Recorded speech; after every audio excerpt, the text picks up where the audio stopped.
छात्रों, आज हम स्नातक स्तर के प्रथम वर्ष के आधार पाठ्यक्रम हिंदी भाषा में संकलित भारत वंदना कविता का अध्ययन करेंगे। कविता का अध्ययन करने से पहले हम कवि के जीवन परिचय के बारे में जानते हैं। छायावाद के आधार स्तंभ पंडित सूर्यकांत त्रिपाठी निराला का जन्म बंगाल के महिषादल रियासत जिला मेदिनीपुर में माघ मास के शुक्ल पक्ष के एकादशी को संवत 1955 अर्थात 21 फरवरी 1899 में हुआ था। इनका जन्म हिंदी कैलेंडर के अनुसार बसंत पंचमी के दिन हुआ था, अतः इस दिन को उनका जन्मदिन मनाने की परंपरा 1930 से प्रारंभ हुई। निराला के पिता पंडित राम सहाय तिवारी गढ़कोला गांव उन्नाव बैसवाड़ा उत्तर प्रदेश के रहने वाले थे। बाल्यावस्था में ही माता का निधन एवं 20 वर्ष की अवस्था में पिता का निधन हो गया। पत्नी मनोहरा देवी का निधन द्वितीय विश्व युद्ध के बाद फैली महामारी से हो गया। निराला का पूरा जीवन आर्थिक संघर्ष में बीता। निराला जी की पुत्री का नाम सरोज था, जिसकी अल्पायु में हुई मृत्यु के कारण विकलित पिता का हृदय विचलित हो उठा, जिसमें उन्होंने हिंदी के प्रथम शोक गीत की रचना की, जो सरोज स्मृति के नाम से जाना जाता है। सूर्यकांत त्रिपाठी निराला का निधन 15 अक्टूबर 1961 को इलाहाबाद में हो गया। छायावाद के 4 आधार स्तंभों में से प्रमुख एक माने जाने वाले निराला जी हिंदी साहित्य के विद्रोही और क्रांतिकारी कवि के रूप में जाने जाते हैं। काव्य में प्रकृति के विभिन्न रूपों का चित्रण दिखाई देता है। निराला जी मुक्त छंद के प्रणेता हैं। मुक्त छंद को रबर छंद या केचुआ छंद कहा जाता है। साहित्यकार निराला बहुमुखी प्रतिभा के धनी हैं। गद्य एवं पद्य दोनों विधा पर उनकी लेखनी समान रूप से चली है, परंतु उनकी ख्याति का प्रमुख आधार उनकी काव्य रचनाएं हैं। निराला की प्रथम रचना जूही की कली मानी जाती है, जो 1916 में लिखी गई थी। जूही की कली छायावाद का प्रारंभ माना जाता है। निराला के प्रमुख काव्य संग्रह हैं अनामिका, परिमल, गीतिका, तुलसीदास, कुकुरमुत्ता, अणिमा, बेला, नए पत्ते, अर्चना, आराधना, गीत गूंज एवं सांध्य काकली। अनामिका इनका प्रथम काव्य संग्रह एवं सांध्य काकली अंतिम काव्य संग्रह है। भारत वंदना कविता इनके काव्य संग्रह गीतिका में संकलित है, जो 1936 में प्रकाशित हुआ था। भारत वंदना कविता में कवि ने राष्ट्र चेतना के भावों को मुखरित किया है। इस कविता में निराला ने पारंपरिक भारत माता के रूप को देवी सरस्वती के रूप में देखा है। देवी सरस्वती के रूप में ही सांगोपांग इसका चित्रण किया गया है। निराला की भाषा संस्कृत निष्ठ और तत्सम शब्दावली से युक्त है। आपकी भाषा में ओज और प्रवाह है। यह कविता गेय एवं चित्रात्मक है। इस कविता में भारत भूमि के विशाल रूप का वैभवशाली वर्णन और प्राकृतिक संपदा का मानवीकरण करते हुए नारी रूप में चित्रण किया गया है। नारी रूप भी स्वयं वाग्देवी सरस्वती के रूप में चित्रित हुई हैं। इस कविता में कवि ने आध्यात्म को राष्ट्रभक्ति से जोड़ा है। इस कविता के माध्यम से कवि निराला जन जन से राष्ट्रभक्ति का आह्वान कर रहे हैं। भारत भूमि के नारी रूप को देवी सरस्वती के रूप में चित्रित किया गया है। कविता का अध्ययन करने से पहले हम प्रमुख शब्दार्थों को देखते हैं। भारती के रूप में यहाँ देवी सरस्वती चित्रित हुई हैं। जय विजय करें का अर्थ है विजय दिलाने वाली माँ भारती। कनक शस्य कमल धरे का अर्थ है सुनहरे फसल रूपी कमल को धारण करने वाली। पदतल का अर्थ है पैरों के नीचे। शतदल का अर्थ है कमल। गर्जित तोर्मी का अर्थ है गर्जना करने वाले समुद्र की लहरें। उर्मी का अर्थ लहरें होता है, गर्जित का अर्थ गर्जना करने वाली होता है। शुचि का अर्थ पवित्र है। स्तव का अर्थ स्तुति या वंदना करना होता है। वसन का अर्थ वस्त्र होता है।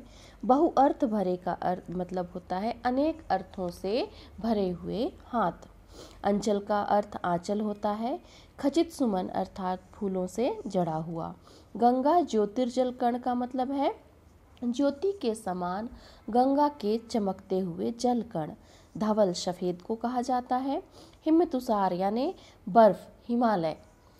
प्रणव मतलब ओम। शतरव, रव का अर्थ आवाज होता है, शत का मतलब 100 होता है, तो शतरव का अर्थ होगा सैकड़ों आवाजें। मुखरे का मतलब मुखरित करने वाली होता है। छात्रों, भारत माता का ये जो स्वरूप है आप सभी के मन मस्तिष्क में अंकित होगा। हमने सदैव अपने देश को माता की संज्ञा दी है। जिस प्रकार माता बच्चों को जन्म देती है, पालन पोषण करती है, उनकी उन्नति का आधार बनती है, ठीक उसी प्रकार हमारा देश, हमारी भारत माता हम बच्चों को अपनी ही धरती में उगे हुए अन्नों से पालती है, पोसती है एवं हमें पहचान देती है। कवि ने भारत माता के भौगोलिक, सांस्कृतिक, ऐतिहासिक, आध्यात्मिक रूप का वर्णन किया है। कवि ने भारत माता को माँ सरस्वती के रूप में चित्रित किया है। तो जब भी हम इस कविता का अध्ययन करेंगे हमारे मस्तिष्क में भारत माँ सदैव माँ सरस्वती के रूप में चित्रित होंगी। अब हम कविता का अध्ययन करते हैं। भारती जय विजय करे, कनक शस्य कमल धरे। हे भारती, हे भारत माता, हम विजय प्राप्त करें। चारों दिशाओं में भारत की जय हो, पूरे विश्व में हमारी जय जयकार हो, और ये हमारी विजय देवी सरस्वती के वरदान से ही हो सकती है। भारत को सुख संपदा देवी के आशीर्वाद से ही प्राप्त हो सकती है।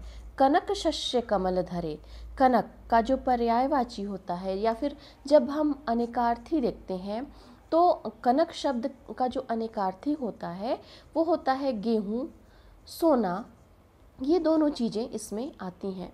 तो माँ सरस्वती के हाथों में कमल का फूल सुशोभित होता है। यहाँ कवि ने कमल के फूल कैसे बताए हैं? स्वर्ण कमल बताए हैं। जो स्वर्ण होता है वो आर्थिक संपन्नता का प्रतीक है, और जो अनाज की जो बालियाँ होती हैं, खाद्यान्न की जो बालियाँ होती हैं, वो भी सुनहरे रंग की होती हैं। सुनहरा रंग और वो जो अनाज होता है वो भी समृद्धि का प्रतीक होता है। तो देवी के हाथ में सोने के कमल हैं, अर्थात हमारा जो देश है वो धन धान्य एवं आर्थिक रूप से संपन्न है, समृद्ध है। लंका पदतल शतदल, गजिर तोर्मी सागर जल, धोता सुचि चरण युगल, स्तव कर बहु अर्थ भरे। गर्जित उर्मी अर्थात गर्जना करती हुई समुद्र की लहरें। लंका पदतल शतदल, लंका, जब आप भौगोलिक रूप में भारत का चित्र देखते हैं, जब आप मानचित्र देखेंगे तो भारत देश जहां दक्षिण में, जहां इसकी सीमाएं समाप्त होती हैं, वहीं नीचे श्रीलंका देश स्थित है। तो जब हम मानवीकरण करते हैं, जब हम प्रकृति का मानवीकरण करते हैं और भारत माता के भौगोलिक रूप को देखते हैं, तो एक माता के रूप में, एक मनुष्य के रूप में जो उनका शारीरिक सौष्ठव का वर्णन होगा, उसमें कश्मीर भारत माता का भाल अर्थात मस्तक कहलाएगा, सिर कहलाएगा। वहीं दक्षिण भारत का भाग जो समुद्र से घिरा हुआ है वो उनके पैर कहलाते हैं। तो जब हम देखेंगे श्रीलंका की जो स्थिति है वो कहाँ स्थित है? भारत माता के चरणों में स्थित है। भारत माता के चरणों में श्रीलंका देश स्थित है। तो कवि का कहना है लंका पदतल शतदल, माँ सरस्वती का आसन होता है सैकड़ों दल, दल मतलब पंखुड़ियाँ, सैकड़ों दल वाला कमल का पुष्प। तो कवि का कहना है कि माँ सरस्वती अपने सैकड़ों दल वाले कमल के पुष्प में जो आसन है, उनका आसन में बैठी हुई हैं, उनके पैर नीचे सुशोभित हो रहे हैं, और उनके पैरों के ठीक नीचे कौन सा देश स्थित है? श्रीलंका स्थित है। गर्जिर तोर्मी सागर जल, हम जब ईश्वर की आराधना करते हैं तो हमारी आराधना का जो पहला क्रम होता है वो पद प्रक्षालन का होता है, चरण पखारना। तो जब आप भौगोलिक रूप से भारत को देखेंगे तो आपको दिखाई देगा भारत तीन ओर से समुद्र से घिरा हुआ है। और हमने जहाँ भौगोलिक रूप में कहा कि जो दक्षिण भारत है वो माँ देवी माँ भारती हैं, उनके चरणों के रूप में दिखाई देता है। तो जो माँ भगवती है, माँ सरस्वती के पैरों को कौन पखार रहा है? स्वयं समुद्र पखार रहा है। और जब हम पूजा करते हैं, आराधना करते हैं तो हम कोई ना कोई मंत्र पढ़ते हैं, कोई ना कोई स्तुति करते हैं, तो वो क्या है? ध्वनियाँ हैं। ये ध्वनि समुद्र जब आराधना कर रहा है माँ सरस्वती की, तो वो आराधना कैसे कर रहा है? गर्जना करती हुई लहरों के साथ स्तुति कर रहा है, देवी माँ के चरणों को पखार रहा है और अपने समुद्र की जो लहरें जो गर्जित हो रही हैं, गर्जना कर रही हैं, तेज आवाज कर रही हैं, वो कैसी हैं? मानो वो वंदना कर रहा है, स्तुति कर रहा है। धोता सुचि चरण युगल स्तव कर बहु अर्थ भरे। समुद्र देवी के दोनों पैरों को धो रहा है। देवी के दोनों पैर कैसे हैं? पवित्र हैं। धोता सुचि चरण युगल, पवित्र, युगल मतलब जोड़े में, जोड़े में देवी के पैर हैं। दोनों पैर कैसे हैं? पवित्र हैं, जिनकी आराधना स्वयं समुद्र अपने जल से कर रहा है। जब हम आराधना करते हैं तो हम दोनों हाथों में जल लेकर के समर्पित करते हैं, अपने आराध्य को अर्पित करते हैं। तो समुद्र देवी के पैरों को कैसे कर रहा है? अपने हाथों में जल लेकर के समर्पित कर रहा है, उनकी पूजा कर रहा है। तरु तृण वन लता वसन अंचल में खचित सुमन, गंगा ज्योतिर्जल कण धबल धार हार गले। यहाँ प्रकृति का जो स्वरूप है रूपक के माध्यम से प्रस्तुत किया गया है और प्रकृति का मानवीकरण किया गया है।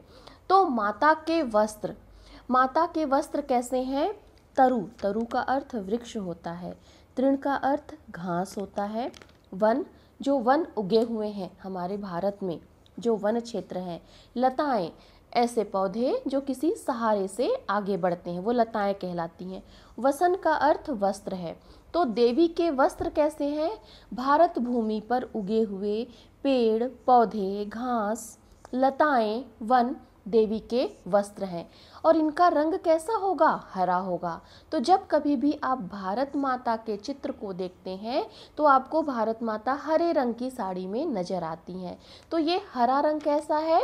हमारे जो वृक्षों का जो रंग है, घास का जो रंग है, मतलब जो वनस्पतियों के जो रंग हैं वो हरा रंग है। तो हमारी भारत माता का जो वस्त्र है वो इन पेड़ों से, पत्तियों से, पौधों से, वनों से बना हुआ है। अंचल में खचित सुमन, जो भारत माता की जो साड़ी है ना, उसके आंचल में आप देखते होंगे कि साड़ी में जो आंचल होता है उसका विशेष उसमें विशेष कलाकृतियाँ होती हैं, बेल बूटे बने हुए रहते हैं। तो इन वृक्षों में, पेड़ों में, घासों में जो उगने वाले जो फूल हैं, जो फूल लगते हैं, वो विविध प्रकार के होते हैं, बहुरंगी होते हैं, हम कहें तो सतरंगी होते हैं, उसकी सुंदरता को और बढ़ा देते हैं। तो ये जो फूल है, ऐसा लग रहा है भारत माता के आंचल में खोसे हुए सुमन, सुमन का अर्थ फूल होता है, पुष्प होता है।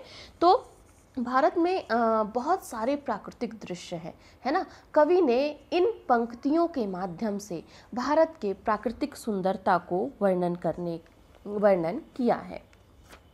गंगा ज्योतिर्जल कण धबल धार हार गले। आपको पता होना चाहिए कि गंगा, यमुना भारत की सदा नीरा नदियां हैं। सदा नीरा का अर्थ होता है जिनमें सदैव जल प्रवाहित होता रहता है और ये भारत की शान है। अगर हम भारत माता के रूप में देखेंगे भारत के मानचित्र को, तो जो ये नदी है गंगा नदी, ये उत्तराखंड से निकल के उत्तर के जो मैदान हैं उनसे बहती हुई पश्चिम बंगाल में आके गंगा सागर में, बंगाल की खाड़ी में ये समा जाती हैं। तो जब आप देखेंगे जो हमारा सिर होता है उसके ठीक नीचे हमारा गर्दन होता है और हार कहाँ पहना जाता है? हार सदैव गले में पहना जाता है। तो गंगा जो नदी है ये हिमालय से निकलती है और ये जो जिस ग्लेशियर से निकलती है, गंगोत्री से जो ये निकलती है, इसके जल की जो जल जो होता है एकदम स्वच्छ, पवित्र और सफ़ेद रंग का होता है, धवल होता है, और ये बड़े ही वेग और प्रवाह से निकलती हैं, तो उसमें झाग बनते हैं। आप लोगों ने देखा होगा ना कि नदियों में जब प्रवाह होता है, बहुत तेज वो बहती हैं, तो पानी झाग के साथ बहता है। तो भारत माता के गले में कैसा हार है? गंगा नदी के जो कण है ना, गंगा नदी के जो सफ़ेद कण है, ये उनका हार है, देवी माँ के गले का हार है। मुकुट शुभ्र हेम तुषार, प्राण प्रणव ओंकार, ध्वनित दिशाएं उतार, सतमुख शतरव मुखरे। जो भारत माता का जो मस्तक है वो ऊपर कश्मीर है, वहाँ कौन सा पर्वत स्थित है? हिमालय पर्वत स्थित है। हिमालय संसार का सबसे ऊंचा पर्वत माना जाता है। तो ऐसा माना जा रहा है कि भारत माँ का जो मस्तक है उस पर मुकुट सुशोभित है। भारत माँ के मस्तक पर मुकुट सुशोभित है, चाहे भारत माता हो चाहे माँ सरस्वती हो, इनके मस्तक पे मुकुट सुशोभित होता है। तो यहाँ देवी के मस्तक पे कौन सा मुकुट सुशोभित है? हिमालय का मुकुट सुशोभित है, जो दिव्य सफ़ेद बर्फ से ढके हुए पहाड़ हैं। प्राण प्रणव ओंकार, हिमालय पर्वत साधुओं की साधना स्थली मानी जाती है। वहाँ साधक तपस्या करते हैं, जहाँ निरंतर ओंकार की ध्वनि गूंजती रहती है। ओंकार की जो ध्वनि है वो भारतीय आध्यात्म का पहचान है।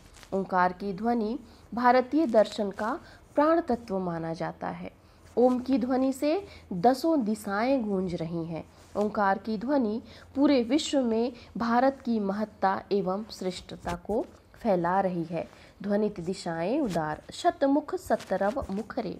सैकड़ों मुखों से जो निकलने वाली वाणी है वो अर्थात मतलब एक एक मुख से जो वाणी निकल रही है वो सैकड़ों वाणी में क्या हो रही है? परिवर्तित हो रही है, बदल रही है, वो आगे बढ़ रही है, और वो चारों दिशाओं नहीं बल्कि 10 दिशाओं में वो फैल रही है, गूंज रही है। ये जो शब्द हैं देवी सरस्वती की पवित्रता और सुचिता का प्रतीक है, अच्छी बुद्धि और विवेक की ओर प्रेरित करती है। यही भावना राष्ट्र को उन्नति की ओर ले जाती है। इस कविता के माध्यम से निराला की राष्ट्र प्रेम एवं भारत के वैभव, संस्कृति, आध्यात्म एवं प्राकृतिक सुंदरता का वर्णन किया गया है। धन्यवाद।